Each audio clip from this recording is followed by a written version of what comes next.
Perfectly, Martha. Soup! What did you say? Asked Mother. I mean soup, please, said Martha. Mother smiled and fixed breakfast for Martha and Skits. The two dogs began every day with tasty bowls of alphabet soup. As usual, the soup went straight to Skit's stomach. Martha's brain. But the letters in Martha's soup went to her brain. And Martha spoke. Actually, all dogs speak. They speak dog, as in woof. Right, Skits? Woof. After breakfast, Martha and Skits strolled downtown. On Main Street, they joined a crowd of people. Friends, said a man in a green suit. What do dogs want? Before Martha could answer, the man continued, They want to scatter trash on pickup day, sleep on the furniture, and drink from the toilet. They drool and bark and scratch their fleas. And they would always rather chase a squirrel than come when you call. Perfect Pup Institute, now open.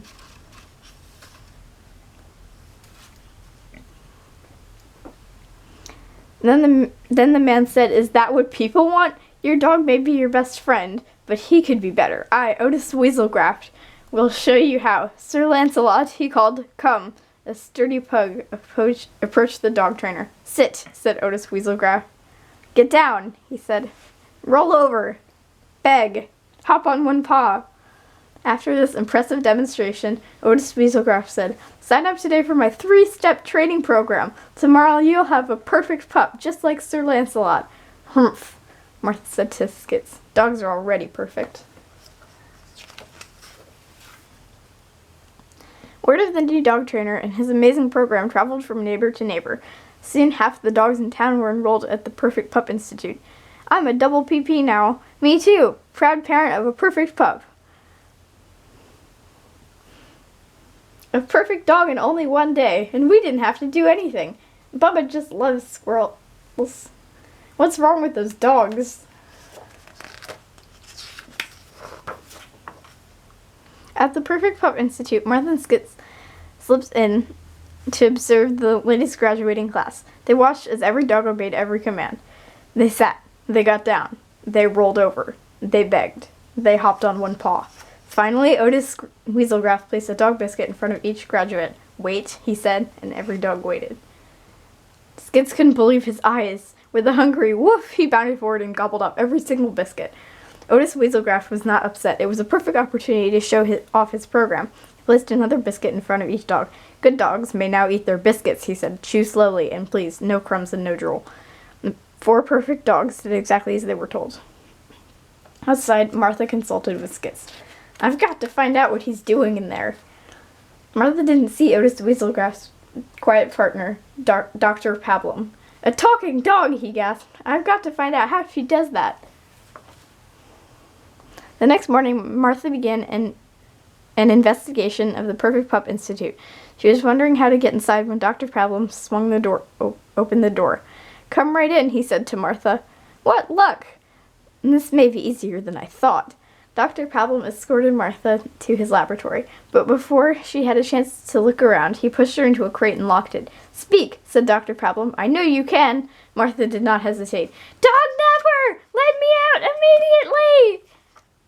I knew it, said Dr. Pablum. Weaselgraft, he shouted. A talking dog. I'll be famous. I demand my one phone call.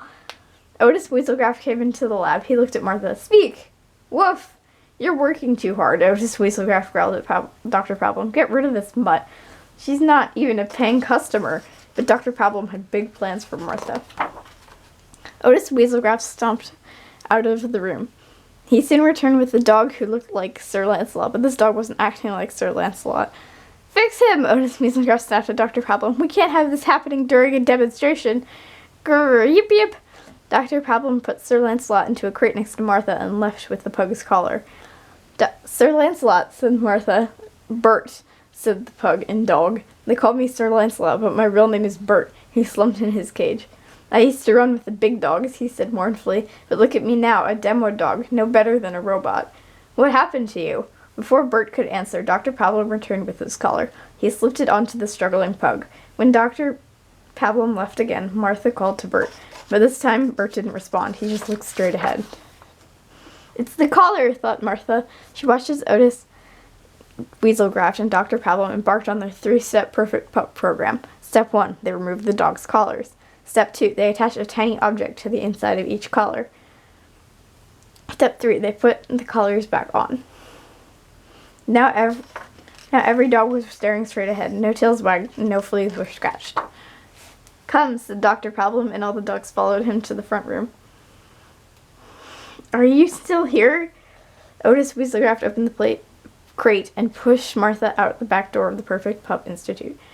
When Dr. Problem returned to his lab, he was horrified to discover the empty crate. "Where is my talking dog?" "Really, Problem," said Otis Weaselgraft, "there's no such thing as a talking dog." Dr. Problem was furious. He raced to the back door to look for Martha. "Looking for me?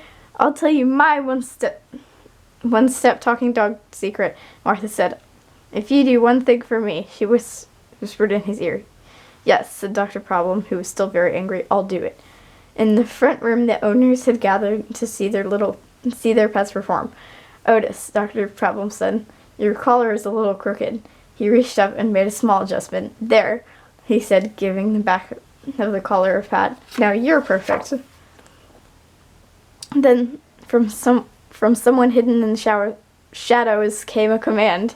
"Sit!" The 4 dogs sat, and so did Otis Weaselgraft. "Get down," said the voice. "Roll over," she said. "Beg! Hop on one foot." Finally, Martha said, "Speak, tell the truth about the Perfect Pup program." Otis Weaselgraft began to talk. "I'm not really a dog trainer. We put a microchip in your dog's collar. The Robo-Rover brain blocker shuts off every part of the brain except the obedience lobe. Turns dogs into furry robots. Lasts about a month, just long enough to take your money and move to the next state. Tried it on cats last year in the Perfect Pussycat program. What a catastrophe! Cats don't even have obedience lobes." "Bad man!" While the angry owners were removing the collars from their pets, Dr. Problem cornered Martha. "Quick," he said, "what's the secret?" And Martha, who never broke a promise, told him. "Soup! The secret is soup." "Very funny," said Dr. Problem. "Now tell me the real secret." But seeing the owners approaching, he beat a hasty retreat. Dr. Problem was still puzzling over what Martha meant by soup as he boarded the bus out of town. Things are back to normal in Martha's neighborhood. Most of the double PPs had to admit that having a perfect pup was really no fun.